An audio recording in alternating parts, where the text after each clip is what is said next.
Manifesto అంటే విశ్వసనీయత. ఇప్పుడు అదే కదా, ఇది మాయఫెస్టో అంటూ ఈనాడు జగన్ దాన్ని రాసింది. జగన్కి సంబంధించిన మేనిఫెస్టో 2 పేజీలకు సంబంధించినటువంటి దాంట్లో అది రాయడంలో తప్పేం లేదు, రాసే హక్కు కూడా ఉంది ఓ పత్రిక అన్నాక. అదే సందర్భంలో అసలు మాయఫెస్టో ఏంటో ఒకటి చూద్దాం.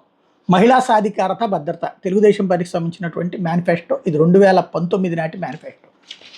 దీంట్లో 14 నాటి మేనిఫెస్టో. దీంట్లో మహిళలకు ఆర్థిక సామాజిక రాజకీయ స్వావలంబన కల్పించే దిశగా అంటూ బ్రతుకు తెరువు కోసమే వినియోగించే ప్రస్తుత ఐకేపీ కార్యక్రమాలు రాబోయే రోజుల్లో మహిళల ఆర్థిక పురోభివృద్ధి సాధించేందుకు పరిశ్రమలో పెద్ద వ్యాపారాలు చేపట్టే స్థాయికి విస్తరిస్తాం.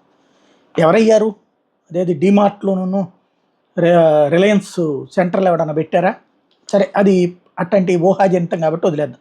పుట్టిన ప్రతి ఆడబిడ్డ పేరుతో మహాలక్ష్మి పథకం కింద అర్హులైన కుటుంబాలకు 30,000 రూపాయలు బ్యాంకులో డిపాజిట్ చేసి యుక్త వయసు వచ్చే నాటికి 2 లక్షలు అందజేస్తాం. నా చిన్నప్పటి నుంచి ఇది వింటానే ఉన్నా. వేసినోడు లేడు. అప్పుడెప్పుడో 5,000 రూపాయలు బ్యాంకులో వేస్తే, ఇది పోస్టల్లో అనుకుంటా, వేస్తే పెద్ద అయ్యేటప్పటికి ఇస్తారని ఏది 95, 96 ఆ టైంలో ఉంటే నేను అట్టాగే నమ్మి వేస్తే 5 ఏళ్ళు తిరిగేటప్పటికి ఆ అది క్లోజ్ చేసేసి 30 వడ్డీతో ఆ డబ్బులు రిటర్న్ ఇచ్చేశారు.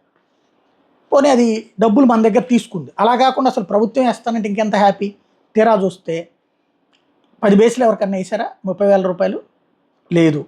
లేకపోతే పేద మహిళలకి స్మార్ట్ సెల్ ఫోన్ ఉచితంగా ఇస్తాం. ఇది 2014లో హామీ, నేను చెప్పట్లా. ఇచ్చారా? తెలుస్తుంది కదా మనకి.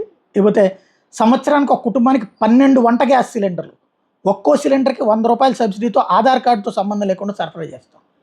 ఎవరిని ఇచ్చారా దీనికి? ఇకపోతే విద్యారంగంలో మహిళలు అభివృద్ధి చెందేందుకు తెలుగుదేశం ప్రభుత్వం ఈ క్రింది విధానాలు అమలు చేస్తాం.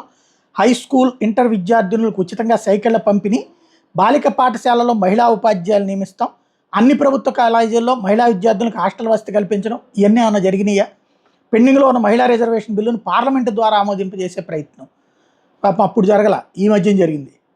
అంగన్వాడీ కేంద్రాల పనితీరు మెరుగుపరచడంతో పాటు అంగన్వాడీ కార్యకర్తల వేతనం ఇవన్నీ ఇక మామూలు. పేద వితంతువుకు 1000 రూపాయల పెన్షన్ మంజూరు, ఇది మాత్రం చేశారు. కాబట్టి వీటిట్లలో నిర్భయ చట్టాన్ని, గృహహింస చట్టాన్ని, ఇతర మహిళా రక్షణ చట్టాన్ని కఠినంగా అమలు చేసి విద్యార్థులపై మహిళలపై అత్యాచారాన్ని అడ్డుకట్టేస్తాం. జీపీఎస్ టెక్నాలజీ వినియోగించి ప్రమాదంలో ఉన్న మహిళల రక్షణ కోసం సెల్ ఫోన్ ద్వారా పనిచేసే అలారం వ్యవస్థను పోలీస్ స్టేషన్లకు అనుసంధానించి 5 నిమిషాల్లో సహాయం అందించగల రక్షణ వ్యవస్థను ఏర్పాటు చేస్తాం. ఈ హామీని జగన్ అమలు చేశాడు దిశ యాప్ ద్వారా.